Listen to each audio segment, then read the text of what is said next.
Today's story, the coincidence of the Illuminati and the Bilderberg Meetings.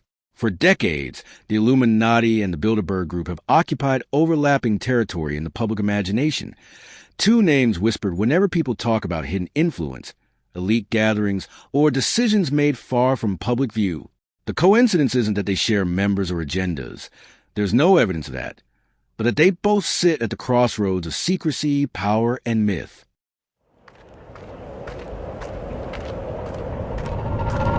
This is Dan Dix here reporting for Press for Truth. I'm currently standing out front of the Grand Hotel here in Stockholm, Sweden for the 71st annual Bilderberg Conference, where about 125 people or so are meeting in here right now under strict lockdown and strict secrecy to discuss some things that are most certainly going to affect you and me in the very near future. So today I'm going to break down for you some of the more notable names on the official participants list, and we'll also take a look at what's on the agenda for this year. And according to their website, the 71st Bilderberg meeting will take place from June 12th to June 15th, 2025 in Stockholm, Sweden.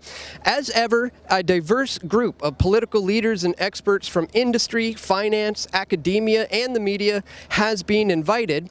The list of participants is available on bilderbergmeetings.org. So I've taken a good look at this list, and I'm going to break down for you who some of the more influential media leaders are, some of the military men, the leaders of finance and political figures, and of course all of the Canadians who are in attendance as well. So to kick things off, we'll start with the host of this year's meeting, the Swedish billionaire bankster Jacob Wallenberg. He's a man who's known to exercise a great deal of power behind the scenes in Sweden. His family owns around 40% of the stock exchange, and he also owns this hotel where he's hosting the meeting, which is located in what is referred to as the Swedish Center of Financial Power. And this includes the offices of the SEB Group, a bank his family established in 1972, and as I recently reported, his hotel is directly across the street from the Swedish Grand Lodge of Freemasonry.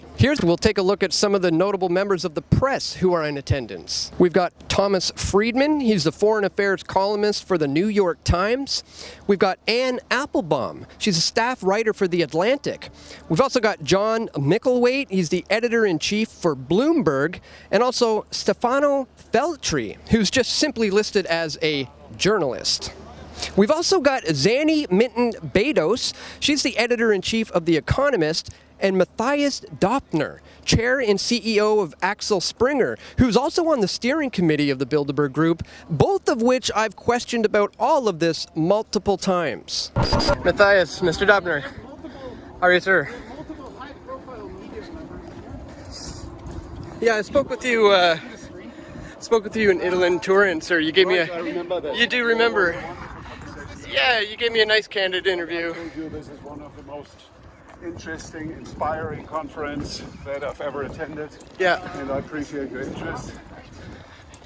So you're in favor of the kind of frank discussions under Chatham House rules? Right. Yeah. I definitely think so. Yeah.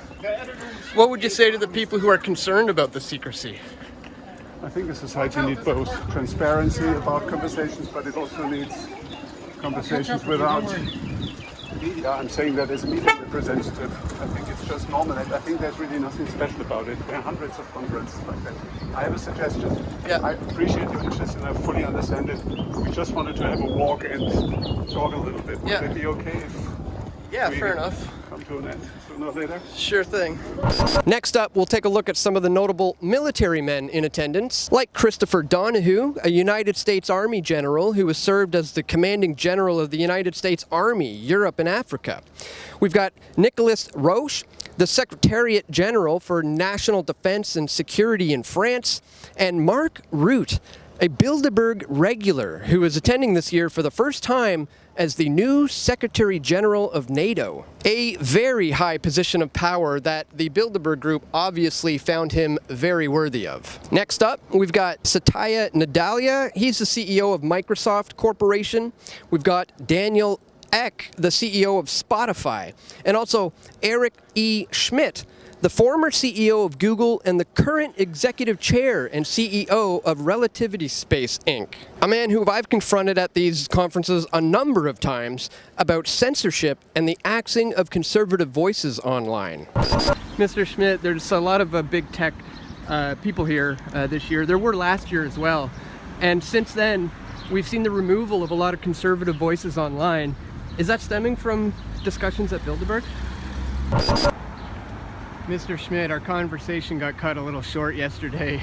I'm not going to talk to them. Is there any statement we can get on the silencing of the conservative voices, sir? Seems that it's stemming from Bilderberg. Up next, for some notable names on the list, we've got Albert Bourla, Chair and CEO of Pfizer Inc. We've got Bort Brent, President of the World Economic Forum.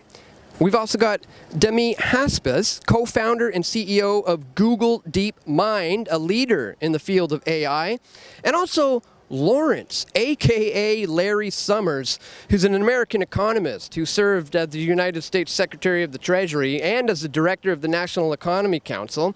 He currently sits on the board of directors of Artificial General Intelligence at OpenAI. Mr. Summers tends to get very agitated if you dare question him about these secret meetings.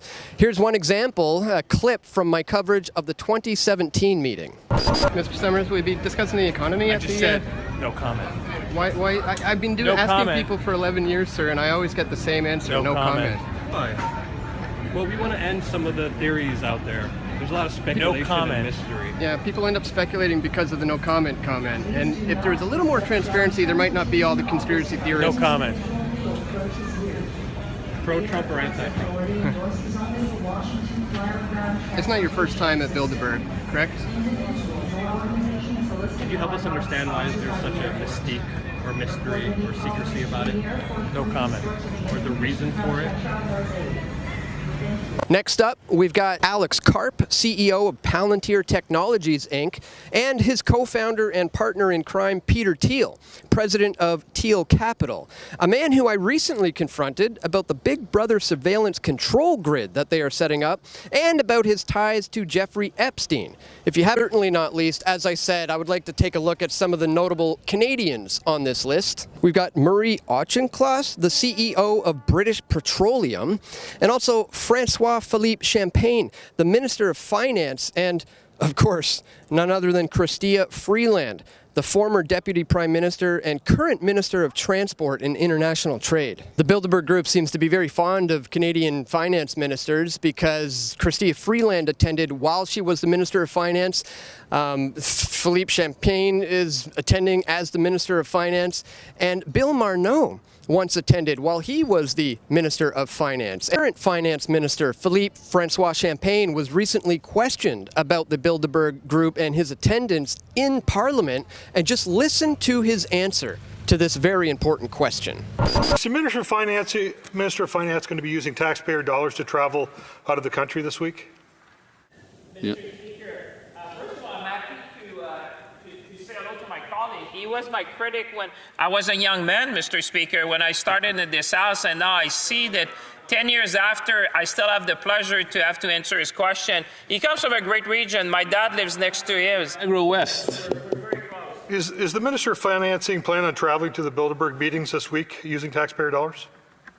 The Honourable Minister. I'm very proud to answer questions from my colleague. Like I said, he comes from a great region where my family is also, so I've seen him in action, and it's great to see that they can. For Niagara West.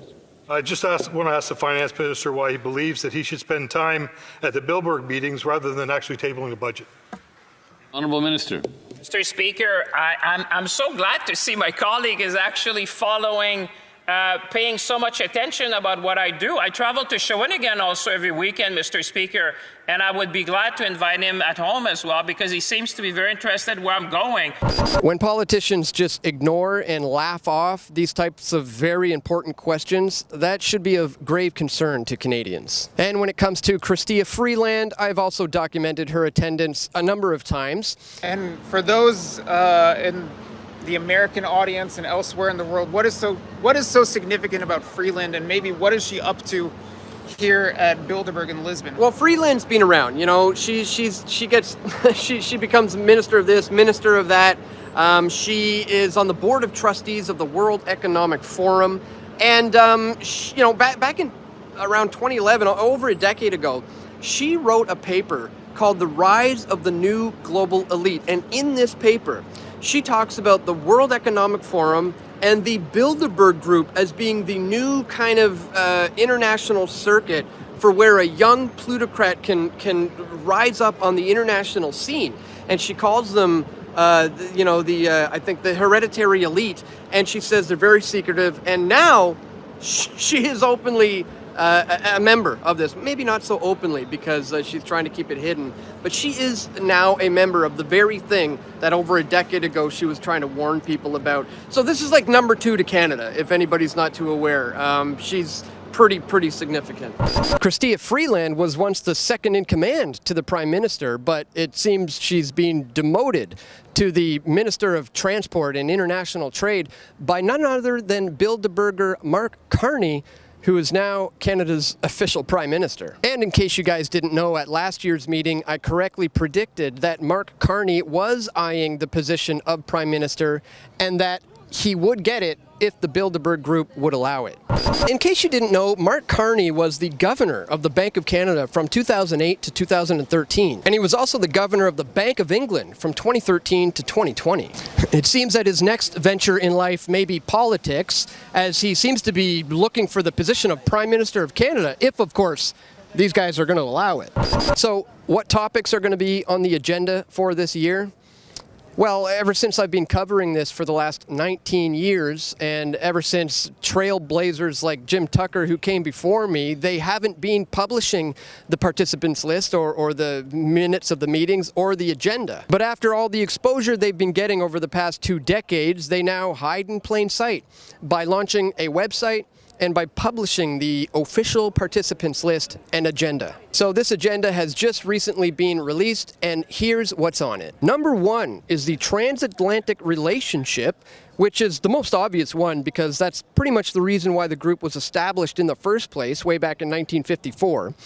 We've also got Ukraine, the US economy, Europe, the Middle East, and authoritarian axes. All very broad topics that deal with wars, whether that's in Ukraine or the Middle East or Russia or China or even North Korea, and what will happen as a result to the US economy and Europe. And I'm pretty sure most of you already know that they do have a plan to eventually crash the US dollar and to replace that with a global reserve that would be a CBDC, a central bank digital currency. And they're going to need some sort of major crisis in order to get people to accept such a fate. We've also got defense innovation and resilience, AI, deterrence and national security, proliferation, and geopolitics of energy and critical minerals, which really makes it seem like they're looking for a new normal to arise here as they gain a tighter grip over control and how to use AI to their advantage, and also in achieving proliferation all around. But perhaps the most troubling topic on the agenda is the last one, which simply just says depopulation and migration. The migration issue is currently being used to divide the West, but what do you think they mean in terms of depopulation? Are they suggesting this is something that needs to stop or something that needs to increase? I'm willing to bet that it's the latter. And guess what, guys? There are only 2 ways to decrease the global population. You can either increase the global death rate or you can decrease the global birth rate. Or, of course, you could do a combination of the 2. And we're witnessing that already on both fronts, with the poisoning of our food, the poisoning of our air and of our water, and just the amount of chemicals that we are constantly being bombarded with that are achieving both, increasing the death rate and lowering the birth rate. Now, this participants list and agenda has just been released, but I've been running around trying to document this event and, confronting Bilderberg members. So for the next few hours and couple days, I'm going to digest this information. I'm going to let it soak in. I'm going to do some deep research, but I just wanted to quickly bring this to you so you're aware of what's happening here.